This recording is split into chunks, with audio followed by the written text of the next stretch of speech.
Muchos clientes que llegan con nosotros a preguntarnos acerca de cuáles son las condiciones que se tienen que seguir para hacer el registro de una marca, siempre nos salen la misma duda. ¿Y esta cuál es? ¿Por qué se tiene que hacer el registro en diferentes clases? Y mi respuesta siempre es la misma. Porque así lo establece la clasificación internacional de NISA, dependiendo del modelo de negocio que tiene cada marca en particular. En este video hablo sobre qué es la clasificación internacional de NISA, cuál es su razón de existir, por qué existe, así como también cuáles son las razones que debes de tener en cuenta al momento de registrar tu marca para elegir la o las clases correctas al momento de hacer esta estrategia de proceso de registro de marca.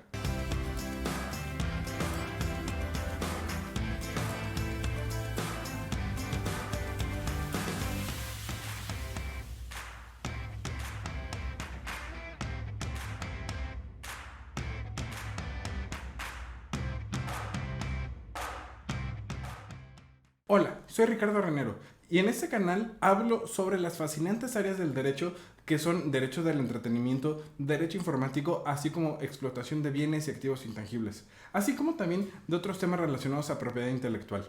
Si es tu primera vez por aquí, considera suscribirte. Ahora sí comencemos. ¿Qué es la clasificación internacional de NISA? La clasificación internacional de NISA, o vamos a abreviarlo de forma más simple como la clasificación de NISA, es una clasificación que nos da la Organización Mundial de la Propiedad Intelectual para poder hacer que se puedan identificar productos o servicios de forma muy particular dependiendo del modelo de negocio. Para estos efectos, lo que nos sirve es que se pueda hacer una clasificación y que esa clasificación abarca 45 clases. De estas 45 clases, 34 van para productos, 11 van para servicios. Y la razón de existir de esta clasificación internacional se basa en que todos los sistemas de protección a la propiedad industrial, vamos a hablar específicamente de marcas, necesita que podamos tener un ambiente que, con base en el principio de especialización que rige en la mayoría de los países que pertenecen a la Organización Mundial de la Propiedad Intelectual, puedan tener estas características de especialización. ¿Y qué carambas es esto de especialización, Ricardo? Esta especialización se refiere a que podamos tener dos marcas que puedan coexistir o que puedan existir de forma simultánea sin la necesidad de que estemos invadiendo derechos marcarios de terceros. Por ejemplo, vamos a hablar de la marca, y esto es un ejemplo muy hipotético, de la marca Patito Wow. La marca Patito Wow, ¿qué es lo que nos hace identificar? Que esta marca pueda tener las características necesarias suficientes para poder existir, por ejemplo, como agua embotellada por un lado y por otro lado como servicios jurídicos. Entonces, Patito Wow va a poder existir tanto como marca embotellada de agua como marca de servicios jurídicos. Esta diferenciación que se hace se refiere gracias al principio de especialidad. En otro video te voy a estar platicando acerca de qué sucede con las marcas notorias y marcas famosas en el caso de México, que en este caso en particular rompe este principio de especialidad y por lo cual no es aplicable. Entonces, después vamos a estar platicando al respecto. Entonces, como te comentaba, este principio de especialidad a lo que nos obliga es a que poder hacer una diferenciación de productos o servicios dependiendo de las características inherentes que tienen cada uno de estos. Y de ahí podemos pasar por las 34 clases de productos que todas son diferentes entre sí, o la mayoría son diferentes entre sí, en donde vamos a poder identificar que existen diferentes clases, ¿no? De ahí vamos a poder identificar que existen clases para software, clases para DVDs, productos electrónicos. Por otro lado, vamos a tener otro tipo de productos que son tal cual fueron otorgados por la naturaleza y que simplemente se les añade una etiqueta y en esta etiqueta viene insertada la marca. Por otro lado, vamos a tener otros productos que son semi elaborados u otros que son productos totalmente terminados con un proceso de manufactura y de transformación por el cual vienen implementados. Y de ahí vamos a ver que pasan por todo este tipo de productos. Y que para esto es importante que podamos conocer perfectamente cómo funciona esta clasificación. Por otro lado, tenemos 11 clases de servicios, pasando, y aquí lo voy a hacer un poquito más explícito, pasando por servicios de comercialización, servicios de mercadotecnia, vamos a hablar de servicios de intermediación, de corretaje, comisión mercantil, vamos a hablar también que existen otro tipo de servicios que se amparan en esta clasificación, como negocios inmobiliarios, como servicios de construcción, servicios de reparación, servicios jurídicos, servicios funerarios, todos los servicios que se nos ocurran, servicios de cómputo en la nube, todos los servicios encajan en estas 11 clases que amparan para servicios, y por cuanto vea productos, todos los productos recaen en alguna de estas clases de productos, dando que todos los productos y servicios que hoy por hoy se comercializan en la humanidad encajan en este tipo de clases que establece esta clasificación internacional. Y como les decía, las razones para poder hacer una diferenciación entre unos productos y otros, unos servicios y otros, y además que puedan coexistir más marcas que, a pesar que se llamen igual o muy parecido, no inhiba la producción de este acervo marcario que tiene cada país. Ahora sí, ¿cómo elegir correctamente la clase? Hay que ver cuáles son las características que tiene cada una de estas. En este año 2023 estamos en la 11ª edición. Esta 11ª edición ha venido sufriendo diferentes cambios dependiendo de los avances tecnológicos, de los avances de comercialización que se tienen de los diferentes productos y servicios. Por eso es importante mantenerse actualizado sobre cuáles son las características que se tienen sobre cada una de estas. Adicionalmente, es bien importante que tengamos en cuenta que al momento de hacer la clasificación que corresponde, tenemos que identificar cuáles son los elementos que son necesarios para este producto en particular. De aquí vamos a identificar que en primera instancia este listado general, que se llama el título de la clase, es lo cual nos va a identificar de forma genérica a qué se refiere esta clase, para que de ahí podamos desdoblar cuáles son los productos que se tiene sobre cada uno de estos. Depende de cada país cómo se haga este proceso de clasificación, pero de forma ordinaria es muy homogéneo la forma en que se hace este proceso de identificación. Por lo cual es importante que conozcamos que a partir de este título de la clase existe un listado específico sobre cuáles son los productos que se amparan en esta clase. De ahí hay varias normas que se deben de seguir para hacer la interpretación de tanto de los títulos como de los productos o servicios que se tienen que estudiar, y sobre eso hacer una clasificación completa y correcta de tu marca. Por ejemplo, vamos a hablar de un modelo de negocio de software. Esta es una empresa que se dedica a comercializar software de forma genérica, y que este software vamos a identificarlo desde 3 perspectivas. Por un lado, tenemos el software como tal, que es la clase 9, que hay que identificar que este software es software descargable. Ese software descargable puede ser descargable para un dispositivo móvil, como lo es una tableta, como lo es un celular. Y por el otro lado tenemos un dispositivo fijo, como es o fijo entre comillas, como lo es una laptop o lo es una computadora de escritorio, que ya hoy por hoy realmente no se tiene tanto en el mercado, ¿no? Pero sí es importante que identifiquemos que el software se registra en clase 9. Por otro lado, también tenemos la clase 35. ¿Y por qué se hace la clase 35? Esto es con un fin de protección, para que con este fin de protección se pueda proteger la clase y los servicios concernientes a comercialización. ¿Comercialización de qué? Vamos a ver que dependiendo del modelo de negocio se puede hacer una comercialización de hardware, de diferentes elementos de hardware. Ahí la imaginación nos va a echar para adelante todo lo que se nos ocurra. Y por el otro lado vamos a tener comercialización de software. Adicionalmente vamos a tener también en esa misma clase 35 programas de lealtad, incluso temas de marketing. Ojo, algo que es bien importante que tengamos en cuenta es que al momento de hacer la clasificación tenemos que considerar forzosamente los productos o servicios que en efecto sí se comercializan o se van a comercializar, no una actividad inherente. Y quise poner el ejemplo de marketing justamente por esa razón, porque si bien es cierto, todas las empresas necesitan marketing, todas las empresas necesitan administración de bases de datos,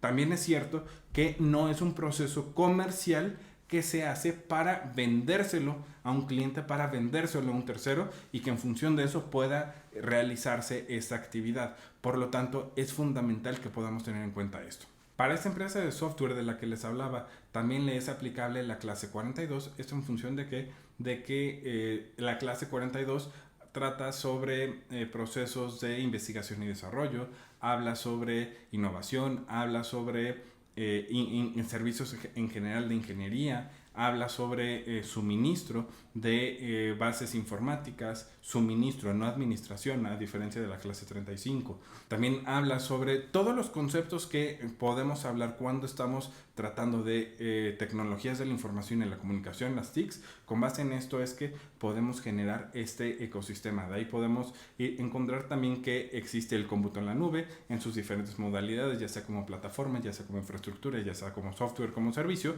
Y esto nos lleva a que podamos generar un proceso completo de protección para esta empresa en particular. Ahora bien, también vamos a hablar sobre temas de entretenimiento, y cuando hablamos de temas de entretenimiento vamos a entender que estamos hablando de un artista, entendiéndose por artista cualquier empresa o persona o figura pública que tiene como función prestar cualquier servicio de entretenimiento. Entonces, aquí normalmente se llega a tener una confusión, en donde vamos a hablar específicamente de un músico, de un artista, de un intérprete, de un ejecutante. De aquí este artista presta servicios de entretenimiento que entran en la clase 41. Mientras que por el otro lado, cuando estamos hablando de que también se deben de proteger discos o ciertos temas de merchandising y demás, la realidad es que no es necesario que se haga esta protección, porque digo, salvo que ya haya ejemplos muy particulares como por ejemplo Taylor Swift, personajes así, que ahora sí nos llevan a tener esta capacidad de verlo desde esta perspectiva. Sin embargo, cuando no existe merchandising amparado con una etiqueta pegado a este tipo de productos, no es necesario hacer una protección así. Y digo etiqueta, que es lo que normalmente se lleva atrás en una playera, o se lleva al lado en un peluche, en un muñeco de peluche, o que se llega a tener en diferentes situaciones, ¿no? Entonces, por eso es importante que lo identifiquemos.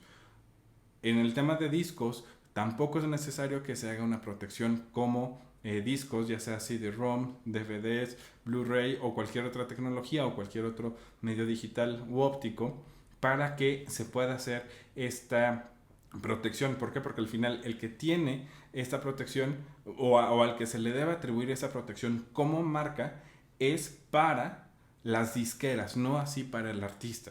Por eso es importante que lo tengamos en cuenta. Ahora bien, es por eso que debemos de tener en cuenta estos factores, estas situaciones en particular. ¿Para qué? Para que por un lado no se haga un gasto adicional y por otro lado no se genere una protección inferior. Por eso es importante acercarse bien y de la forma más pronta posible a cualquier especialista, pero que realmente sea un especialista en temas de propiedad intelectual. Si no es un especialista en temas de propiedad intelectual y solamente es un gestor, de verdad te lo pido, te lo imploro, busca asesoría que esté probada, busca asesoría que tenga conocimiento en la materia. ¿Por qué? Porque así es como se llegan a perder muchas marcas, se llegan a engañar a muchas personas, y por lo cual es importante que se tenga la información completa en todo momento, y que también al momento en que se haga la estrategia de protección se haga considerando absolutamente todos los factores necesarios para que puedas tener la protección completa. Si no tenemos esta protección completa, no vamos a tenerla ni no vamos a poder constituirla como un verdadero patrimonio. ¿Por qué? Porque al momento en que en algún momento se llega a hacer una evaluación o en algún momento se quiera hacer una demanda, no se va a tener esa protección completa, para lo cual no vamos a poder cubrir todos los elementos que son necesarios. Por eso es bien importante acercarse a un especialista en la materia de propiedad intelectual y que realmente tenga experiencia probada, ¿no? Y ahora, ¿por qué tengo que elegir entre varias clases? Esta es una pregunta muy importante que muchas veces me la hacen y me dicen, oye, pero es que se me hace un gasto excesivo, se me hace un gasto que se sale de lo supuestamente ordinario. La realidad es que es algo que debemos de tener en cuenta. ¿Por qué? Porque, como les decía, vamos al ejemplo de esta empresa de software. Esta empresa de software, por un lado, hace el registro como clase 9 exclusivamente para software y no así para cómputo en la nube. Sobre eso dice, oye, ya tengo la protección completa, ya es más que suficiente. ¿Por qué? Porque solamente gasté en un solo registro o en dos, incluyendo también la clase 35. Entonces, ¿qué sucede? Cuando esta empresa presta los servicios para mediante cómputo en la nube, mediante software como servicio, software as a service, esto nos lleva a que no tiene protección y que por el otro lado llega un listo en donde dice, oye, ¿sabes qué? Yo quiero esa marca y después me volteo para poderlos extorsionar o en el mejor de los casos, no es para extorsionarlos, pero hay que recordar que las marcas nos sirven para justamente identificar cuál es el origen empresarial que tienen. Entonces, al momento en el que tenemos esta no cobertura, no protección completa para poder generar esta seguridad que se necesita, vamos a tener que allegarnos de elementos, vamos a llamarlos metajurídicos, que va a ser tener que llevar una negociación. ¿Para qué? Para que vendan la marca o en su caso que haya un contrato de no conflicto, en el mejor de los casos, para que mi empresa, mi cliente pueda también llegar a protegerse en ese sentido y pueda presentar una solicitud de registro de marca o en su defecto que esta otra empresa termine haciendo un proceso, una demanda que en el caso de México se llama solicitud de infracción. Entonces que infraccionen a esta empresa de software y que por hacer uso de este cómputo en la nube. Al momento en el que no existe esta protección, puede haber un convenio, puede haber una infracción, una demanda o también puede haber la pérdida de mucho dinero, porque es ahí justamente en donde hoy en el año 2023 tenemos la mayor cantidad de uso de software a través de ¿qué? De las distintas plataformas digitales. Vamos a hablar del caso de Facebook, vamos a hablar del caso de ahora X, vamos a hablar de todas las demás plataformas. La gran mayoría están sustentadas en la nube. Entonces, por eso es bien importante que podamos hacer una protección completa de todo el espectro y a través de una estrategia completa de protección de las marcas. Si esta información te ha sido de utilidad, te pido algo: agenda una cita con nosotros. Te dejo la liga aquí abajo en la descripción para que directamente puedas agendar con nosotros una reunión de 15 minutos en donde podamos platicar acerca de cuáles son las condiciones, cuáles son las circunstancias que tienes al respecto y sobre eso podamos hacer esta plática, ¿no? Adicionalmente, te estamos invitando a que te unas a nuestra comunidad exclusiva que estamos teniendo para hablar sobre todos estos temas tan apasionantes, tan fascinantes como lo es el derecho del entretenimiento, el derecho informático, explotación de bienes y activos intangibles, así como también de cualquier otro tema relacionado a propiedad intelectual. En esta comunidad lo que estamos procurando es que pueda ser una comunidad en donde fluya la información de ida y de vuelta, en donde se hagan preguntas, hay información de actualidad, hay información que le sirva a todas las personas involucradas en los medios del entretenimiento, en los medios de tecnologías de la información y en general cualquier persona interesada en la propiedad intelectual que tenga este interés. Nos vemos en la próxima.